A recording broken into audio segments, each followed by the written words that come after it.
Hi, this is Tina Monk, the owner of Natural Suds and More and the author of the Soap Making Handbook, Volume 1. Thank you so much for joining me today. I'm going to show you how I make a vegan palm-free cream soap.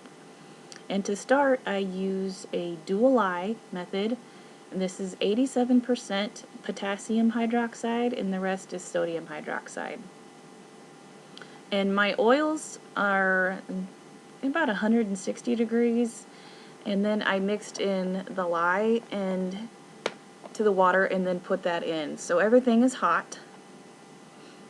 But since regular cream soaps the recipes are really high in palm stearic acid, and I have made those before and I did not really like them.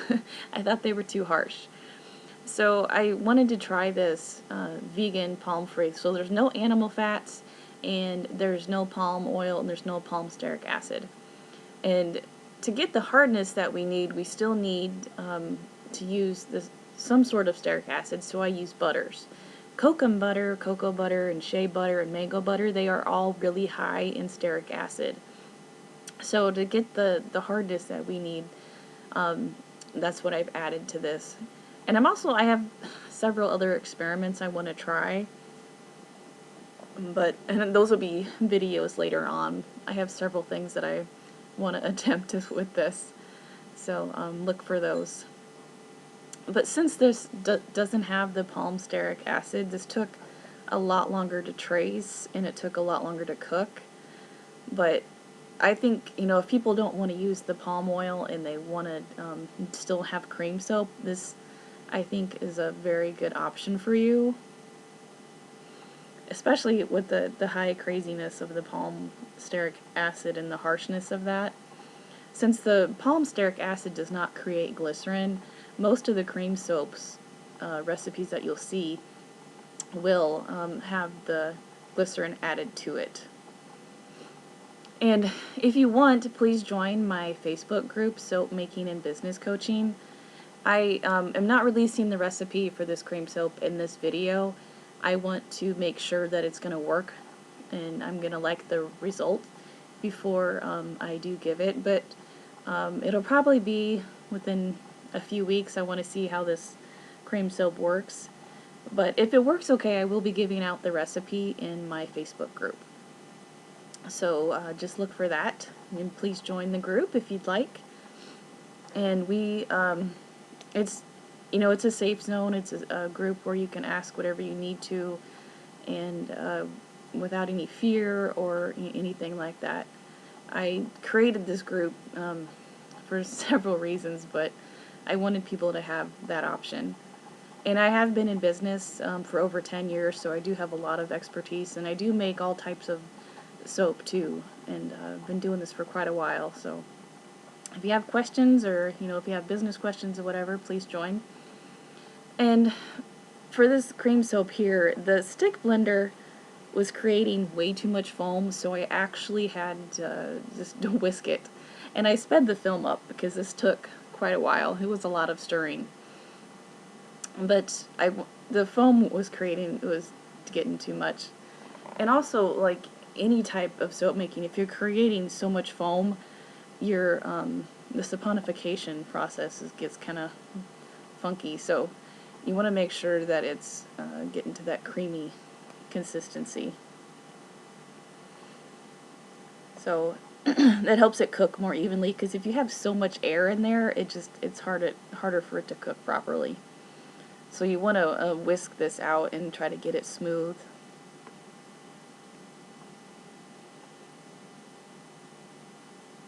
But because I used a lot of butters in this recipe, it cooked differently, and this did take quite a while. I think the whole cook was over 2 hours, and I kept testing with the phenolphthalein throughout, seeing where I was at that point. But after all the mixing, after all the cooking, and it was finally neutral, yeah, I think it was just over 2 hours.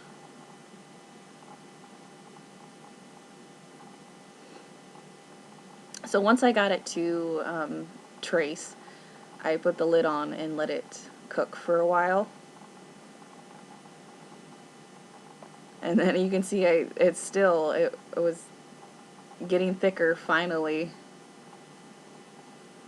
And this actually cooked more like went to like a taffy stage. It was really interesting. But yeah, it was almost like it was sticky and taffy-like.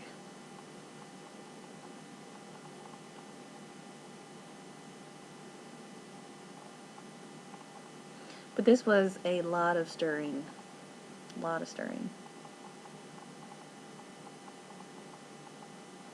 But I tried to keep it up above 160 degrees. But of course, like the hotter that you get this, the faster it's gonna cook as well too. But with KOH and trying to do like liquid soaps, 160 degrees seems to work pretty well. And it's when you mix up the KOH in the water, it tends to cool off a lot quicker as well too. So sometimes the liquid soap making is a little bit cooler than what I'd normally do for regular hot process soaps.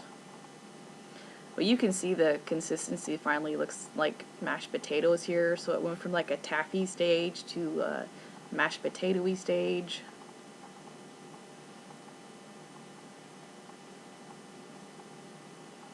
And for, every time that I cook hot process soap, I do a lot of stirring. One, it helps the soap cook more evenly, and two, it helps release the trapped air. If you let it boil up, then you're going to lose it out the crock pot.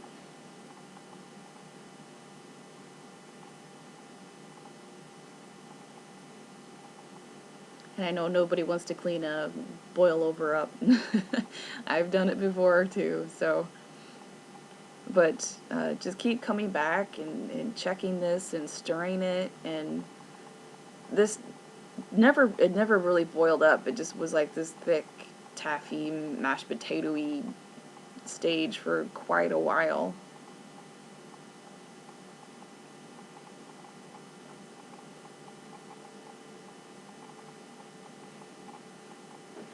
Yes, your arm will get tired of stirring, and this is to the point where it's so thick that, I mean, you have to use a spatula or something else like it.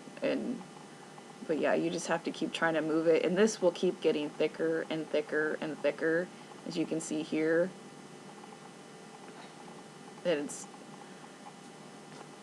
You just have to try to do the best that you can when you're stirring this. Try to move it around, try to try to get the cook as evenly possible as you can. And sometimes it's some muscle. Soap making can be a workout too.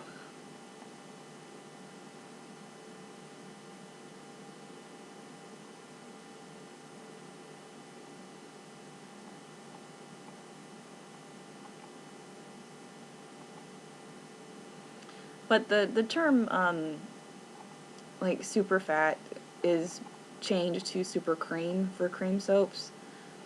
And I didn't add any stearic acid. Like the normal super cream would be like glycerin and stearic acid. So what I did, I still added a little bit of glycerin, and then I just melted some mango butter to add it in.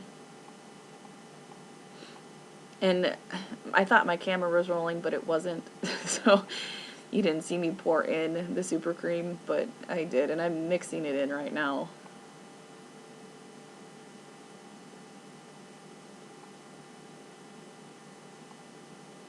And I like to add the super cream in before this gets so hard it's not even manageable anymore, which will happen.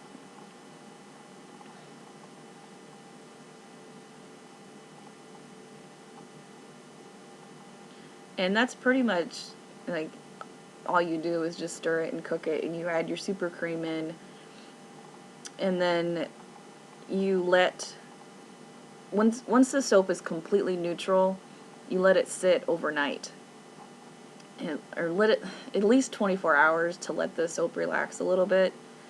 And then you can take a little bit of the paste out and put it in your mixer.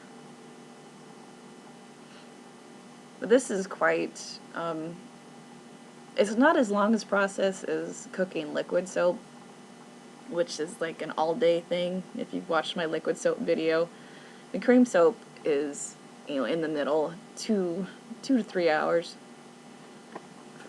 And then, like hot process, I can do that in 20 minutes.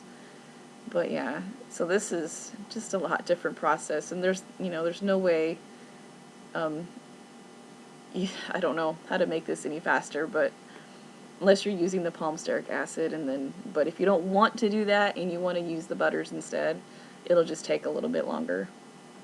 But I took probably a cup full of the paste and put it in the mixer, and I have always had to add a little bit of water to get the cream going. And I just eyeballed it for this video just to see. But when I give the recipe out, I will have everything figured out and how much water I added and what worked exactly and how much paste I put in there. Like, I was just eyeballing it right now just to see how this would work out. But yes, the paste is completely neutral when you put it into your mixer, so you don't have to worry about using it again later on if the lye is going to damage or anything like that, because it's already neutral. And those KitchenAid mixers are expensive, so yeah, I don't put anything that still has lye active in my mixer. But you can see, like, the foam, it starts creating a foam, and then as it goes, the foam becomes creamy, and I add a little bit more water here and there just to get it thicker to that creamy stage. And you're going to have to clean out your beater and keep going. What you're going to go for is if you've ever made, like, ever whipped egg whites, you're going to be going for these stiff peaks. It's going to be glossy. You're going to be looking for a glossy texture and stiff peaks.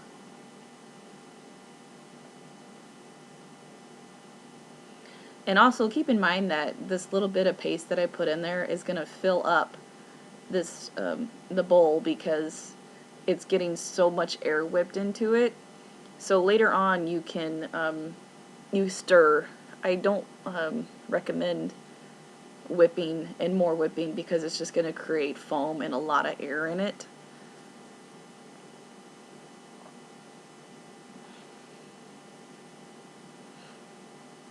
You can see that it's starting to get a little, it's still kind of on the foamy side right here, so I'm adding a little bit more water.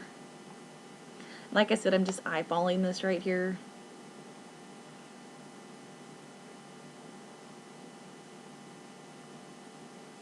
And I don't recommend when you just put the paste into the bowl to throw a bunch of water in because it's going to splash. So just add water slowly as you go. And of course, the water amount needed is going to depend on how much paste you put in the bowl too.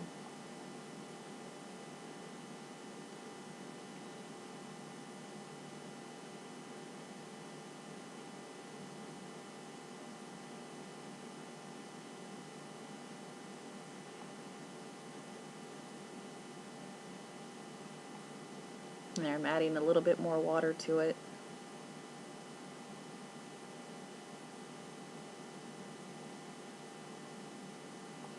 And I already really, I tried it and I washed my hands with it after I was done whipping it. And I already liked it a lot better than the high stearic acid cream soap. You can see here it's really soft. It's not to the stiff peaks that I want.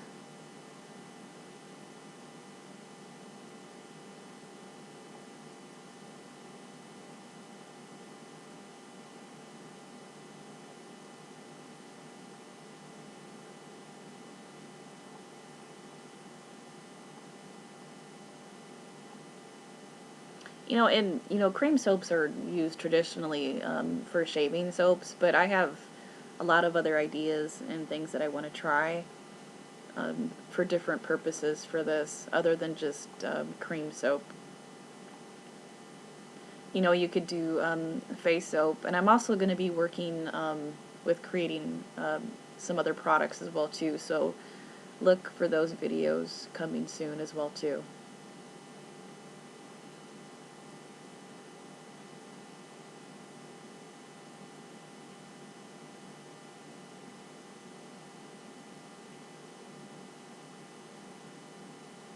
And I'm also going to be trying some other recipes for cream soap too. So lots of things I have planned. So don't forget to subscribe to my channel and follow me on my social media. I have my Facebook page is Natural Suds and More. You can subscribe at my website, www.naturalsudsandmore.com. I have Instagram at Natural Suds and More. I'm on Twitter. And I also, you can please join my Facebook group as well too to keep up on everything that I'm working on.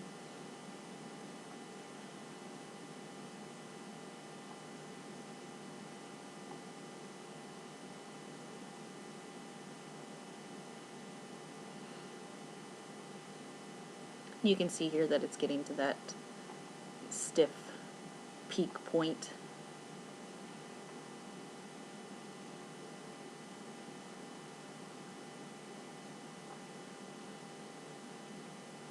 Thank you so much for watching. Please like and share and subscribe. And if you have any questions, please let me know, and make sure to store your cream soap airtight. Thank you so much.